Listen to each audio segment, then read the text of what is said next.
नमस्कार दोस्तों, मैं तेजस भोसले। स्वागत है आप सभी का इस नए पॉडकास्ट में जिसका नाम है सचदेवा न्यू पीटी कॉलेज की सक्सेस स्टोरीज। और आज हम लोग बात करने वाले हैं कि कौन सा भी विद्यार्थी हो वो अपने जीवन काल में अपने प्रिपरेशन के टाइम में बहुत सारी मिस्टेक करता है, तो उसे कैसे अवॉइड किया जाए और वो मिस्टेक आखिरकार है कौन सी।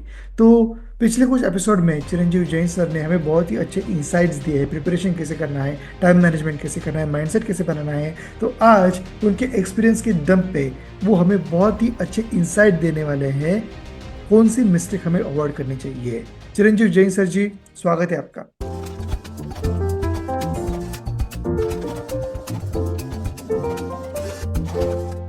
नमस्कार तेजस जी, फिर से जी। तो डेफिनेटली आपने आज तक हजारों विद्यार्थियों को देखा है, उनको सक्सेस होते हुए देखा है, हजारों विद्यार्थियों को अपने मिस्टेक्स करते हुए भी देखा है।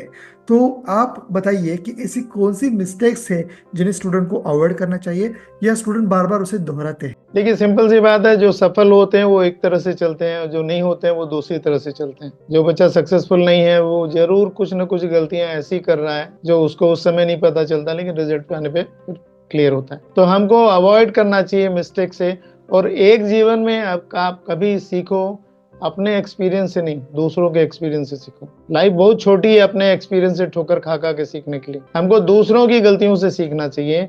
और दूसरों की गलतियों से सीखने के लिए सबसे इंपॉर्टेंट है आपको कोचिंग इंस्टीट्यूट ज्वाइन करना, क्योंकि आपको कोचिंग इंस्टीट्यूट में इतने सारे बच्चे मिलेंगे जो गलतियां करते आपको दिखेंगे और आपको ये पता चलेगा ये नहीं करना, वो नहीं करना, वो नहीं करना, वो नहीं करना। और आपको बताने वाले भी मिल जाएंगे, कोच भी मिल जाएंगे जो आपको ये बताएंगे कि डूज एंड डोंट्स। डूज आपको हर कोई बता सकता है, डोंट बताना थोड़ा टिपिकल होता है। और हर किसी बच्चे का अपना एक मेथोडोलॉजी होता है गलती करने का। वो एक अलग तरह की गलती खुद इनबिल्ट उसके अंदर है सिस्टम, उसका सॉफ्टवेयर वैसे ही बना हुआ है कि वो अनजाने में वो गलतियां करता है। तो बोर्ड एग्जाम तक तो ठीक है, कोई मायने नहीं है, आपका एक परसेंटेज आ जाएंगे आपको लाइफ के और आप आगे बढ़ जाओ। लेकिन कॉम्पिटिटिव एग्जाम में तो आइदर और की बात है, आप या तो इन करोगे या बाहर हो। आप गलती किए तो सीधे सीधे आप नेक्स्ट ईयर के लिए फिक्स हो गए, आप बाहर हो। तो हम दूसरों की गलतियों से कैसे सीखें, सबसे इंपॉर्टेंट है। और दूसरों की गलतियों से सीखने के लिए दूसरों तक जाने की जरूरत नहीं है। आपका कोच, आपके मेंटर जो बोल रहे हैं, आप थोड़ा सा उनको ध्यान से सुनो। सबसे पहली गलती तो यही होती है, हम उनको सुनते नहीं। वो जो बात बोलते हैं हमारे लिए बोलते हैं, वो जो हमको गाइडलाइन देते हैं हमारे लिए। आप देखो ना, सचिन तेंदुलकर के कोच थे रमाकांत आचरेकर। आचरेकर जी को भगवान के जैसे मानते थे और वो जो बोलते थे उस पर आर्ग्यू नहीं करते थे, क्योंकि उनको पता था कि उनका नॉलेज लेवल इतना है, इतना ही है कि आर्ग्यू नहीं हो सकता। तो हमें कुछ गलतियों से बचने के लिए, कुछ चीजों को, अगर नीट जेईई की हम बात करें तो कुछ चीजों को हमको अवॉइड करना चाहिए। जैसे सबसे इंपॉर्टेंट गलती क्या होती है, बच्चा अपने करिकुलम को इतना बढ़ा लेता है, इतनी चीजें सामने इकट्ठी कर लेता है, और जो बेस है, अगर नीट लें तो जो बेस है एनसीईआरटी, वो एनसीईआरटी छोड़कर बहुत सी चीजें पढ़ता है। एनसीईआरटी एक ऐसी किताब है जो पूरी समरी है उसमें नॉलेज की, वो समझने में थोड़ा सा उसको इश्यू आता है, लेकिन जो समझ लिया उसको उसको कोई नहीं रोक सकता, अनबीटेबल। तो हमको एनसीईआरटी को इग्नोर नहीं करना चाहिए। सबसे इंपॉर्टेंट, अगर नीट ट्रिप को फॉलो करना है तो एनसीईआरटी, गीता, बाइबल, कुरान सब है हमारे लिए। उसके एक सेंटेंस से कितने क्वेश्चन बन सकते हैं आपको देखना होगा। तो एक तो एनसीईआरटी इग्नोर नहीं करना चाहिए। दूसरा, हम अपने आसपास इतना मटेरियल इकट्ठा कर लेते हैं, एक ही सब्जेक्ट पर हम 3-3, 4-4, 5-5 किताबें इकट्ठी कर लेते हैं, वो सिर्फ हम अपने आप को सेटिस्फाई करने के लिए, मेरे पास इतना मटेरियल है। देखिए, एक किताब को 5 बार पढ़ें और 5 किताब को 1 बार पढ़ें, सिर्फ अंतर इसी में। अभी हमारे पास इलेक्ट्रॉनिक मीडिया की बात बोलते हैं, हम इंटरनेट से जुड़े हुए हैं। अब YouTube पर हमको बहुत सारे वीडियोस अवेलेबल हैं, एक ही टॉपिक पर 5 अलग अलग टीचर्स के वीडियो अवेलेबल है। तो साहब, आपका हाजमा तो फिक्स है ना, आपकी खुराक फिक्स है। आप ज्यादा खाओगे तो बदहजमी तो होगी। आप उसी कंसेप्ट को इतने अलग अलग तरीके से जानोगे कि आप कंक्लूड नहीं कर पाओगे खुद भी कि सही क्या है। तो आपको इन सब से बचना होगा। आपके पास एक टीचर है, आपके पास एक इंस्टीट्यूट, अगर मान लिया सचदेवा कॉलेज से आप हैं, एक इंस्टीट्यूट है, आप अपने टीचर्स के पास सीखिए, बताइए, जानिए। आप उसके अलावा और बहुत कुछ जानने की कोशिश करेंगे तो सबसे कीमती चीज है आपका टाइम, वो वेस्ट होगा। और दूसरा, आपका इंटेलेक्ट, वो कंफ्यूज होगा, आपको लगेगा ये ठीक है या वो ठीक। तो किसी एक मेंटोर को आप पकड़िए, किसी एक इंस्टीट्यूट को पकड़िए, और आपका स्टडी मटेरियल एनसीईआरटी फिक्स कर लीजिए, टेस्ट सीरीज फिक्स कर लीजिए, और उस लिमिटेड एस्पेक्ट में आप अपने आप को मल्टीपल टाइम्स चेक करिए, आप बार बार पढ़िए, बार बार एक ही सवाल को ना आप अगर चौथी बार पांचवी बार बनाते हो ना सर, तो आपका इंटेलेक्ट लेवल इतना बेटर हो जाता है कि आप उस सवाल को फ्रेम करने की स्थिति में आ जाते हो। हमको तैयारी ऐसी करनी है कि हमारा माइंडसेट जो सेट करने वाले माइंडसेट के बराबर हो जाए उसी टॉपिक पे। सर कौन रोक सकता है हमको? लेकिन गलतियां क्या होती है कि हम इससे पढ़ा, उससे पढ़ा, उससे पढ़ा, टाइम खत्म हो गया, उसके बाद पता नहीं फिर क्या कर। तीसरी बड़ी गलती करती है जो मॉक टेस्ट होता है उससे बचने की कोशिश करते हैं, क्योंकि पेरेंट्स के पास रिजल्ट चला जाएगा और पेरेंट उस रिजल्ट को लेकर हाय तौबा करेंगे। भाई पहला तो मेरे को कहना है कि पेरेंट्स से कि अगर आपके बच्चे के नंबर कम आते हैं तो आप दुखी मत होइए, खुश होइए। क्यों खुश होइए? पहला तो वो मॉक टेस्ट अटेंड कर रहा है, दूसरा उसको पता चल रहा है कि अभी क्या क्या नहीं आता है। एक टेस्ट एक आईना होता है जो सूरत शक्ल दिखाता है कि आप अभी कितने पक्के और कितने कच्चे हो। तो जैसे ही हम टेस्ट दिए हमको पता चल गया उस टेस्ट से कि अभी ये मामला बिगड़ा हुआ है, इसको ठीक करना है। तो जो टेस्ट को अवॉइड करते हैं उससे बचते हैं, इससे बचना चाहिए हम। और दूसरा रिवीजन को टालने की आदत हम लोगों में एक बहुत अच्छा एक तरीका है तेजस जी, आप देखेंगे सोमवार से करेंगे, मतलब अभी हमारे पास शुक्रवार, बुधवार, मंगलवार जहां भी है, अच्छा ठीक है ये तो इस वीक एंजॉय करते हैं, मंडे से करेंगे। और वो मंडे कभी आता ही नहीं है।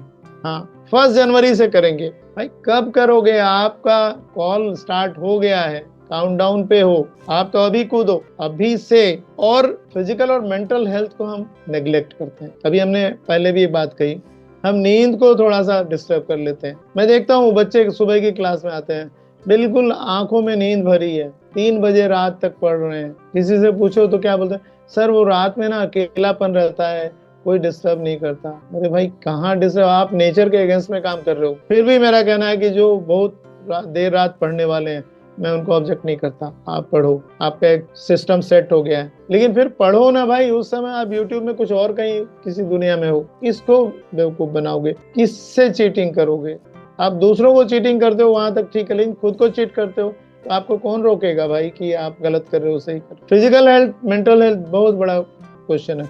अभी आप देखिए जो बच्चे, आप किसी स्कूल बस के पास, एलिट स्कूल के बस स्टैंड पे खड़े हो जाइए, आप बच्चों का फिजिक्स देखिए, सब गोलू मोलू दिखेंगे, सबके आंखों में ग्लास दिखे। ये कौन सी जनरेशन बना रहे हैं? सही बात। तो फिजिकली हम फिट नहीं है, मेंटली साउंड नहीं है, रिजल्ट क्यों मिलेगा हमको? सर बताइए, आप क्यों कोई रिजल्ट देगा? कोई एजेंसी रिजल्ट क्यों देगी? तो ये ब्लंडर है, मिस्टेक नहीं है, ये ब्लंडर है।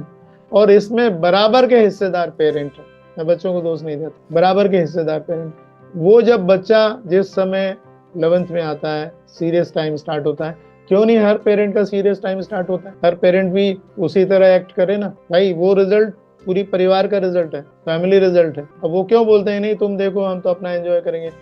टीवी फुल वॉल्यूम में चलता है, अलग अलग, और हमारी पार्टीज, हमारी आउटिंग वैसे के वैसे ही। वो बच्चा अकेले कॉर्नर में ट्रैप हुआ पड़ा है कि उसको एग्जाम देना। तो थोड़ा अपने बच्चों को सपोर्ट करो। और मुझे लगता है छोटी छोटी गलतियां ना, एग्जाम बहुत बड़ा नहीं है सर, 25 लाख लोग सिर्फ बैठ रहे हैं, उन 25 लाख लोगों की फीस से, एग्जामिनेशन फीस से पूरा एग्जाम कंडक्ट हो जा रहा है, आप देख लो। और चयनित होना उन 1 लाख को, वो जो गए वो 1 लाख अलग से हो गए, और वो 1 लाख एंजॉय कर दे इन 25 लाख के खर्चे का। तो भाई मुझे उन 1 लाख में आना है, और बहुत सरल है आज के समय में ना, आप थोड़ा सा ठीक कर लो, आप बाकी से बहुत ठीक हो जाओगे, क्योंकि बाकी लोग बहुत गलती करने पर उतार हुए हैं। तो ये एस्पेक्ट है सर। ग्रेट। तो सर ये जो मिस्टेक्स है वो अवॉइड भी तो की जा सकती है, तो आप अपने सचदेव न्यू पीटी कॉलेज के स्टूडेंट्स को ये मिस्टेक्स अवॉइड करने के लिए कैसे प्रोत्साहित करते हैं, कैसे मोटिवेट करते हैं? क्या उसके लिए कुछ अलग काउंसलिंग सेशन आप करते हैं या फिर कोई अलग क्लासेस होते हैं उसके लिए? देखिए हम लोग, मैं खुद काउंसलिंग करता हूँ बच्चों की सचदेवा कॉलेज में। और सबसे पहली बात तो मैं उन बच्चों से मिल के उनसे बात करता हूँ, और बात बिल्कुल इनफॉर्मल बात करता हूँ, और उसके वोकेबलरी से मैं जानने की कोशिश करता हूँ कि वो ट्रैप तो नहीं हो गया है, वो अटक तो नहीं रहा है। असल में जो बच्चा डिरेल होने पर है, जो बच्चा मतलब निगेटिव होने पर है, उसकी वोकेबलरी चेंज हो जाती है, उसकी बॉडी लैंग्वेज चेंज हो जाती है। तो हम लोग उसको अपने अनुभव के आधार पर उससे बात करके ये जानने की कोशिश करते हैं कि उसके पास वर्ड्स कौन से हैं, वो पॉजिटिविटी की बात कर रहा है या निगेटिविटी की बात कर रहा है। अगर निगेटिविटी की बात कर रहा है, नहीं सर बहुत मुश्किल है, बहुत सीट बहुत ज्यादा नहीं है, बच्चे बहुत बैठते हैं, इसका मतलब वो ट्रैप है, उसने सरेंडर कर दिया है कि भाई मुश्किल है, ये तय कर लिया मुश्किल है, फिर कैसे बढ़ेगा वो? तो हम उसको पॉजिटिविटी में लाते हैं, बोले भाई देख एक सीट चाहिए, तुम 2 सीट पे तो बैठ नहीं सकते हो एक साथ, एक सीट चाहिए, और एक सीट के लिए करो ये, बाकी दूसरों की चिंता छोड़ो कि ये दुनिया वो दुनिया ऐसा वैसा। और उनकी वोकेबलरी को हम जैसे ही ठीक करने की कोशिश करते हैं सर, उनका माइंडसेट ठीक होता है। तो हम रेगुलरली मिलते हैं, उनसे बात करते हैं, और फिर लगता है कि कहीं कंफ्यूजन है, हम उसको मोटिवेट करते हैं। मैं उनसे बोलता हूँ कि देखो, इस पूरी दुनिया में ईश्वर ने तुम्हें तुम्हारे अलावा तुम्हारे जैसा नहीं बनाया है, नहीं स्पेशल है। वो सारे फीचर्स हैं हमारे जो एक सक्सेसफुल स्टूडेंट में है। सिर्फ ये जो ऊपर वाला माइंडसेट है ना, ये कहीं आगे पीछे हुआ। एक बहुत बढ़िया कहानी सुनाता हूँ सर। एक आदमी हाथी के खेल दिखाता था, हाथी के करतब दिखाता था। जो बोलते हैं ना, जैसे मॉल चौक में कई बार हाथी लेके लोग घूमते हैं और हाथी के गेम्स दिखाते हैं, खेल दिखाते हैं। तो उसका एक मित्र आया एक दिन, और वो मित्र उसके साथ था। तो देर रात हो रही थी, उसने अपने मित्र से कहा कि चलो आज घर पे रुकना, कल सुबह जाना। अपने मित्र के साथ में वो हाथी को लेकर घर आ गया, और हाथी के पैर में एक पतली सी चेन बांध के उसने दरवाजे से बांध दी। अब इसका मित्र था, दोस्त था, वो बोला अरे भाई ये कैसे कर रहे हो, ये पतली सी चेन है। तो वो बोला कुछ नहीं होता, चलो चलो। बोला नहीं, ये बताओ मेरे को कि ये ऐसा क्यों, कि पतली सी चेन बांध रहे हो, ये हाथी तोड़ के भाग सकता है। बोला ऐसा नहीं हो सकता, कभी नहीं पॉसिबल है। बोला क्यों? बोला जब ये छोटा था मैंने यही चेन बांधी थी और इसने पैर हिला के देख लिया। बोला नहीं हो सकता। सही बात। अब वो हाथी हो गया 1000 गुना बड़ा, 1000 गुना बड़ा आदमी। हाथी के दिमाग में क्या फिक्स है? नहीं हो सकता, कभी ट्राई भी नहीं करता हूँ। कभी ट्राई नहीं। तो ये नहीं हो सकता फिनोमेना ना, मैं उन बच्चों में देखने की कोशिश करता हूँ बात करके कि भाई इसको इरेज करो। ये बचपन का जो ट्रॉमा है, बचपन की जो तुम्हारी हैबिट है, बचपन की जो लर्निंग है, उसको तुम इरेज करो। तुम अभी भी बहुत पावरफुल हो। एक किसी भी बच्चे को आप मेरे सामने लाइए सर, मुझे कॉन्फिडेंस है, मुझे कॉन्फिडेंस है कि मेरी बात सुनेगा, मुझे कॉन्फिडेंस है कि वो करेगा। लेकिन अगर मेरे से बड़े फोर्स घर में होंगे तो फिर मैं नहीं कर सकता। सही बात है। तो ये डेफिनेटली सचदेवा न्यूपिटी कॉलेज के जो स्टूडेंट है वो बहुत ही लकी है, क्योंकि उनको आपके जैसा काउंसलर मिल रहा है। और आज आपने जो मिस्टेक्स गिनाई हैं, वो डेफिनेटली अगर कोई भी स्टूडेंट उन्हें अवॉइड करता है तो उसको सक्सेस की तरफ जाने के लिए ज़्यादा मुश्किलें नहीं आने वाली। दोस्तों, बातें ऐसे ही चलती रहेगी। सचदेवा न्यूपिटी कॉलेज के ये जो फाउंडर है चिरंजीव जैन सर, उनके पास बताने के लिए बहुत कुछ है, गाइड करने के लिए बहुत कुछ है, और वो सारा नॉलेज हम लोग इस 10 मिनट के पॉडकास्ट में नहीं शेयर कर सकते। लेकिन अगर आपको ये सुनना है तो इस चैनल को सब्सक्राइब कीजिए, इस वीडियो को लाइक कीजिए, अपने दोस्तों के साथ शेयर कीजिए, नॉलेज बांटिए, नॉलेज बढ़ता रहेगा। चिरंजीव जैन सर जी, आपने आज भी बहुत ही अच्छा अमूल्य ज्ञान हमारे साथ शेयर किया, उसके लिए धन्यवाद। मिलते हैं नेक्स्ट एपिसोड में। Thank you Tejas, thank you again.